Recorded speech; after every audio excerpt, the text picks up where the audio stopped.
Bon, c'était attendu, c'est le gros sujet de la semaine. C'était le dépôt hier du budget fédéral du Parti libéral, gouvernement libéral de Mark Carney. Il y a toutes sortes de choses qui se disent sur ce budget-là. C'est un budget qui est très déficitaire. C'est un budget qui a été fait sans l'appui des partis d'opposition. On va en parler avec Alexis Deschênes, député du Bloc québécois, le Bloc qui a déjà annoncé qu'il allait voter contre. Bonsoir, M. Deschênes. Bonsoir, M. Vémur. Bon, faisons les choses dans l'ordre. Il y avait des demandes, évidemment, du Bloc québécois. Là, on a bien compris que, vous allez me dire si j'ai bien compris, que toutes les demandes du Bloc québécois ont été rejetées par le Parti libéral. Oui, c'est pas mal ça. Il y a peut-être au niveau du logement, il y a certaines choses. Eux s'en vont vers Maison Canada, mais nous, ce qu'on demandait, c'était plutôt de pérenniser une initiative qui fonctionnait bien, là, l'initiative pour la construction rapide de logements, qui s'assurait qu'on transférait les sommes pour le logement social et communautaire. Ce que le gouvernement libéral fait, c'est qu'il continue d'investir en logement, mais à travers Maison Canada. Et là, on craint qu'on retombe dans des dédoublements administratifs qui nous donnent donc bien le goût de se donner un pays pour qu'on arrête d'essayer d'agencer des enveloppes budgétaires entre deux paliers de gouvernement. Mais donc, je vous dirais, là, pour être bon joueur, c'est peut-être là-dessus qu'il y a un petit effort, mais sinon, ce qu'on a demandé, nous, on l'a fait après avoir écouté les Québécois, en se connectant sur les besoins des Québécois, puis en proposant des solutions aux crises qui sont vécues par les Québécois. Alors, on a fait ces demandes-là il y a plus d'un mois. C'était quoi les demandes, monsieur Deschênes? D'abord, sur la crise du pouvoir d'achat, augmenter le pouvoir d'achat des aînés en augmentant la pension de vieillesse pour les aînés de 65 à 74 ans. Ça, c'est un coût annuel de 3 milliards, mais c'est pour l'ensemble des Canadiens, pas juste les Québécois. Ça a été rejeté. Ensuite, on réclamait au niveau de la santé de bonifier le transfert canadien en matière de santé de 11 milliards sur 5 ans. Et là, ce qu'on voit, c'est plutôt que le gouvernement se désengage tranquillement, puis que l'augmentation des coûts de santé va être plus élevée que l'augmentation des transferts. Donc, ça non plus, c'est pas répondu. Sur la crise, donc crise pour pouvoir d'achat, pas de réponse.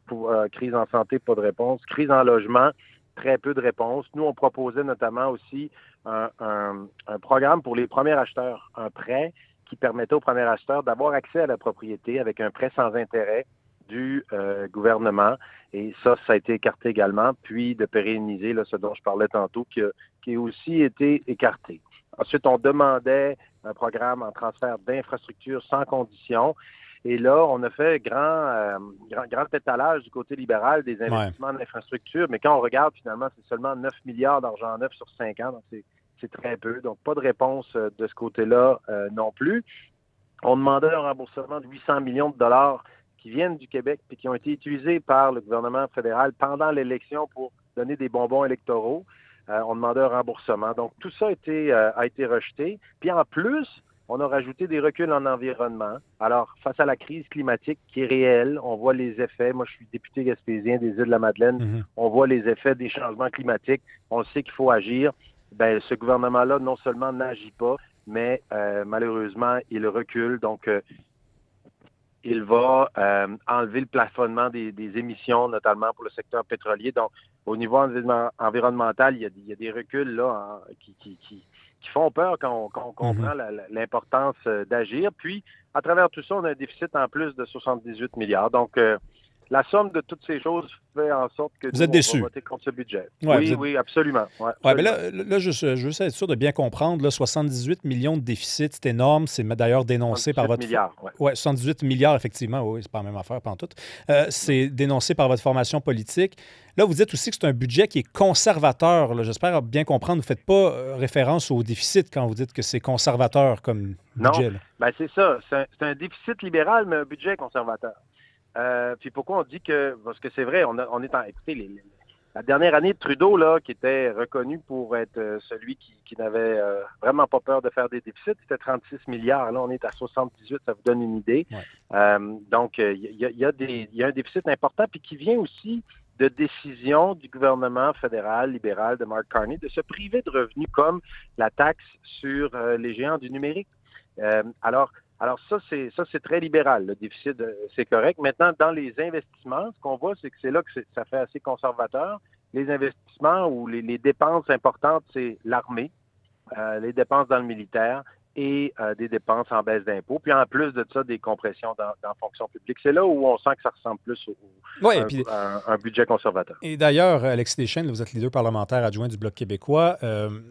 Toute cette idée là, de dépenses et d'investissement, il n'y a pas personne qui est vraiment convaincu à Ottawa en ce moment là, un investissement, c'est une dépense, mais à partir de laquelle on peut espérer récolter l'usufruit éventuellement de ça. Vous dénoncez ça là, au Bloc québécois. Oui, oui, absolument. Puis si la démarche s'était faite de façon vraiment honnête, on pourrait peut-être plus en discuter en disant, c'est vrai que parfois, puis c'est un peu comme ça qu'on fait là, dans la comptabilité au gouvernement du Québec, quand on investit dans une immobilisation, c'est normal que ça ne soit pas affecté directement au déficit parce qu'on va dire que c'est de la bonne dette. Si par exemple on investit dans des routes, dans des hôpitaux, donc c'est des infrastructures qui vont demeurer. Et alors c'est un peu l'approche du gouvernement Carney, mais le problème, c'est que eux, ce qu'ils considèrent comme étant de la bonne dette, des investissements en capitaux, ce ne l'est pas. Ils vont mettre dans les investissements en capitaux des transferts en santé. Alors, ça n'a aucun sens. C'est de l'argent qu'on prend, qu'on donne aux provinces. Ils vont mettre des crédits d'impôt là-dedans. Ils sont allés jusqu'à mettre un programme où on va embaucher des gens pour trouver des façons de couper dans la fonction publique est un investissement. Avec là, c'est pas la notion d'investissement dans lequel... Donc, leur logique est peut-être, on pourrait en parler, mais c'est dans l'application, c'est n'importe quoi. En fait, c'est-à-dire qu'on dépense, M. Deschênes, puis on prie pour qu'éventuellement on puisse retirer quelque chose de cette dépense-là et pouvoir après dire, c'était un investissement. Mais c'est pas garanti que ça puisse être un investissement quand on achète du matériel militaire, par exemple.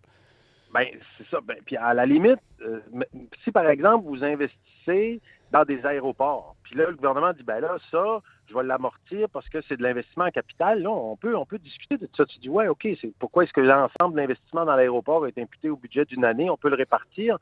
Ça va, mais pas des crédits d'impôt puis des transferts en santé. Puis ça, vraiment, c'est là qu'ils ont étiré l'élastique beaucoup. Et c'est vraiment dommage parce que ça vient comme briser un peu leur idée qui était peut-être pas si mauvaise que ça à la base. Ouais. Est-ce que votre chef, Yves-François Blanchet, a pu discuter avec Mark Carney avant que le budget ne soit rendu public? Oui, on a eu des rencontres. Monsieur Blanchet a déjà rencontré le premier ministre Carney, avant le budget. Parce qu'il avait dit durant la campagne électorale, moi je l'ai un petit peu comme une crotte sur le cœur, qu'il avait le numéro de téléphone personnel de Mark Carney puis qu'il pouvait communiquer l'un avec l'autre. Donc je me suis dit, là, il n'y aura pas de surprise quand le budget va être rendu public. Ils vont pouvoir avoir pris une bière. Ils se parlent souvent. Ils sont capables, en tout cas, de le faire. Oui, puis je pense que c'est un peu ce que les Québécois ont... Quand il y a un gouvernement minoritaire comme élu, ce qu'il faut qu'on comprenne, c'est qu'il y a une responsabilité de se parler, d'échanger. Et ça a été fait dans le sens qu'on a pu rencontrer, le chef a pu rencontrer le premier ministre, mais il y a eu d'autres rencontres aussi. Moi, j'ai eu la chance de rencontrer certains ministres pour leur faire part de nos demandes. Qu'est-ce qu'il vous disait pendant ces rencontres-là, M. Deschênes? Parce qu'on a commencé par la fin. La fin, c'est il n'y a aucune de vos demandes qui a mené à des compromis, mais vous avez eu des rencontres avec eux. Donc, comment ça se déroulait, ces rencontres-là? Ça se déroulait bien, il y avait de l'écoute. Moi, je poussais notamment des revendications régionales pour la Gaspésie et les îles de la Madeleine. Puis là-dessus, je dois dire que je suis assez heureux du résultat. Là, il y a trois projets qui vont aller de l'avant dans ma circonscription.